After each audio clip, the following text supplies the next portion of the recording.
दोस्तों आज का वीडियो काफ़ी ख़ास है क्योंकि आज के इस वीडियो में हम बात करेंगे चपाती के बारे में कि हम जो चपाती खाते हैं अक्सर हमारे घरों में बनती है गेहूं की चपाती।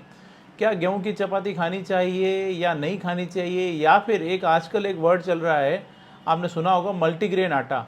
क्या हमें मल्टीग्रेन आटा, जैसा कि आप नाम से समझ सकते हैं, यानी मल्टीग्रेन यानी खूब सारा अनाज जो होता है, 4-5 तरह का अनाज को मिलाकर अगर उसको पिसवा कर जो आटा तैयार किया जाता है, या हमें उसकी रोटी खानी चाहिए। कहने का मतलब है क्या गेहूं खाना ठीक है या मल्टीग्रेन आटा जो होता है वो खाना ठीक है। इसके बारे में हम बात करेंगे। मैं जोधपुर से doctor Kuldeep Jangid, homeopathy consultant, एक बार फिर से आपका अपने यूट्यूब चैनल में स्वागत करता हूं।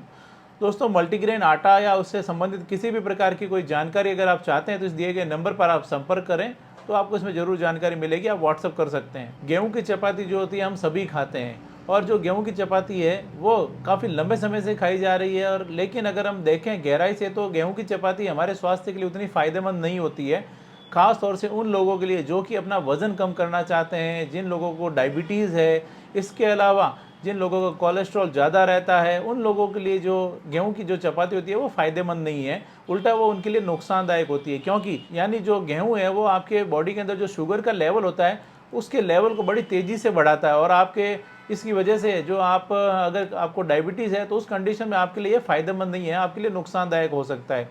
इसलिए जो डायबिटिक पेशेंट हैं उनके लिए तो गेहूँ जो होता है, गेहूँ से ज़्यादा अच्छा ऑप्शन होता है मल्टीग्रेन आटा। इसी प्रकार से जो लोग वज़न कम करना चाहते हैं उनके लिए भी यह, क्योंकि इसमें हाई ग्लाइसेमिक इंडेक्स है, यह इसमें कार्बोहाइड्रेट ज़्यादा मात्रा में पाया जाता है, उस कंडीशन में जो वज़न कम करना चाहते हैं उनके लिए भी यह ठीक नहीं है। इसके अलावा जिन लोगों को गेहूँ से एलर्जी होती है, जिसको बोलते हैं सीलिएक डिजीज़, उन लोगों के लिए भी गेहूँ जो होता है वो खाना उनके लिए ठीक नहीं है। इसके अलावा आईबीएस जो होता है, आईबीएस को भी ट्रिगर करने का काम करता है गेहूँ, या गेहूँ से बना हुआ जो आटा होता है वो। इसलिए मेरा ये मानना है कि जो गेहूँ से ज़्यादा अच्छा होता है मल्टीग्रेन आटा। मल्टीग्रेन आटा इस प्रकार से जो कार्डिक पेशेंट होते हैं, यानी हृदय रोग से संबंधित जो जिनको बीमारियां होती हैं उन लोगों के लिए, जिन लोगों को डायबिटीज़ होता है उनके लिए, जिनका कोलेस्ट्रॉल ज़्यादा रहता है उनके लिए, और इसके अलावा जो लोग खास तौर से जो वजन कम करना चाहते हैं उनके लिए मल्टीग्रेन आटा जो होता है वो काफ़ी फायदेमंद होता है। एक और बात, जब कभी भी हम गेहूं का आटा जो होता है वो आटा तैयार करवाते हैं तो उस कंडीशन में उसको आटे के ऊपर का जो छिलका होता है, जो ब्राउन वाला जो पार्ट होता है उसको छान कर अलग कर दिया जाता है, और जो मेन जो फाइबर होता है, फाइबर हो गया, विटामिन्स हो गया, मिनरल्स हो गए, वो जो होते हैं वो सारे के सारे इस छिलके के अंदर जो ब्राउन वाला पार्ट होता है उसके अंदर पाया जाता है, और जिसको कि हम छान कर अलग कर देते हैं।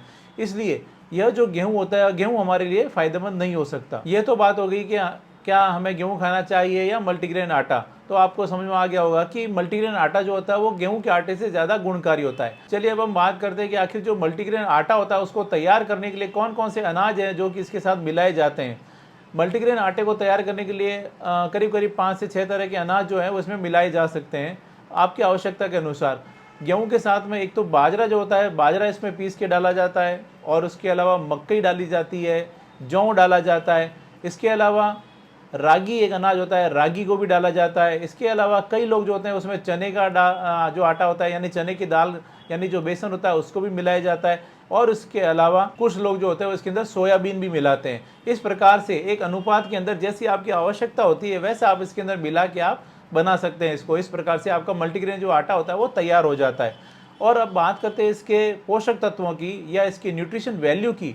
तो जो गेहूं का आटा होता है उससे कंपेरेटिवली अगर हम बात करें तो जो मल्टीग्रेन आटा होता है उसके अंदर फाइबर बहुत अच्छी मात्रा में पाया जाता है, और फाइबर जब अच्छी मात्रा में होता है उसकी वजह से आपके जो ब्लड शुगर लेवल होता है उसको कंट्रोल करने में आपकी मदद करता है। और उसके साथ साथ इसका जो ग्लाइसेमिक इंडेक्स जो होता है, यानी आपके बॉडी के अंदर जो ये शुगर लेवल को जो बढ़ाने का जो काम करता है वो आपका गेहूं ज़्यादा करता है। उसके कंपैरिजन में जो मल्टीग्रेन आटा होता है उसकी ग्लाइसेमिक इंडेक्स जो होती है वो कम होती है, इसलिए आपका शुगर लेवल जो होता है वो एकदम से नहीं बढ़ता है। इसलिए डायबिटिक पेशेंट के लिए काफ़ी फ़ायदेमंद होता है। इसी प्रकार से क्योंकि यह कोलेस्ट्रॉल को भी कम करता है, इसके अंदर फाइबर अच्छी मात्रा में होता है, इसलिए आपके जो हार्ट पेशेंट होते हैं उनके लिए भी फ़ायदेमंद होता है। और इसके अलावा मक्का जो होता है उसमें बीटा कैरोटीन होता है, और जो ये बीटा कैरोटीन होता है वो आपकी त्वचा के लिए, आपकी आंखों के लिए काफ़ी फायदेमंद होता है। इसी प्रकार से जो हम बाजरा मिलाते हैं, बाजरे के अंदर विटामिन बहुत अच्छी मात्रा में पाए जाते हैं, यह आयरन का एक बहुत अच्छा सोर्स होता है, फोलेट का एक बहुत अच्छा सोर्स होता है, इसलिए जो एनीमिया जिन लोगों को होता है उनके लिए काफ़ी फायदेमंद होता है। इसके साथ ही साथ मल्टीग्रेन आटे के अंदर जो कार्बोहाइड्रेट होता है वो गेहूं की तुलना में थोड़ा कम होता है, और उसकी उसी वजह से यह आपको जो ओबेज होते हैं, जो जिनका वज़न ज़्यादा होता है, जो वज़न कम करना चाहते हैं, उनके लिए फ़ायदेमंद होता है मल्टीग्रेन आटा। इसके साथ ही साथ जो ये मल्टीग्रेन आटा होता है उसके अंदर क्योंकि फाइबर अच्छी मात्रा में होते हैं और ये आपको सेंस ऑफ फुलनेस, यानी आपका जब थोड़ा सा खाना खाते हैं आपको ऐसा लगता है पेट भर गया है, और ऐसी कंडीशन में आपको ऐसा लगता है जब पेट भर गया तो आप थोड़ा सा खाना कम खाएंगे और उसकी वजह से आपके वज़न को कम करने में आपको काफ़ी हेल्प मिलती है। इसके साथ ही साथ इस मल्टीग्रेन आटे के अंदर विटामिन B1, B2, B6 और उसके साथ साथ selenium, chromium, copper, zinc, magnesium, यह इस प्रकार से इसके अंदर विटामिन और मिनरल्स जो होते हैं वो बहुत अच्छी मात्रा में पाए जाते हैं। इसलिए यह आपके स्वास्थ्य के लिए गेहूं के आटे से मल्टीग्रेन आटा जो होता है वो ज़्यादा फायदेमंद होता है। अगर मैं समरी की बात करूं अंत के अंदर, तो मेरा ये मानना है कि जो गेहूं का आटा होता है, गेहूं के आटे से कंपेरेटिवली अगर हम बात करें तो जो मल्टीग्रेन आटा होता है वो आपके स्वास्थ्य के लिए ज़्यादा लाभदायक होता है, जिसे कि आप या तो बाजार से ले सकते हैं या फिर खुद भी इसको तैयार कर सकते हैं। दोस्तों, ये एक छोटी सी जानकारी थी जो आज मैंने आपके साथ में शेयर की मल्टीग्रेन आटे के बेनिफिट्स के बारे में।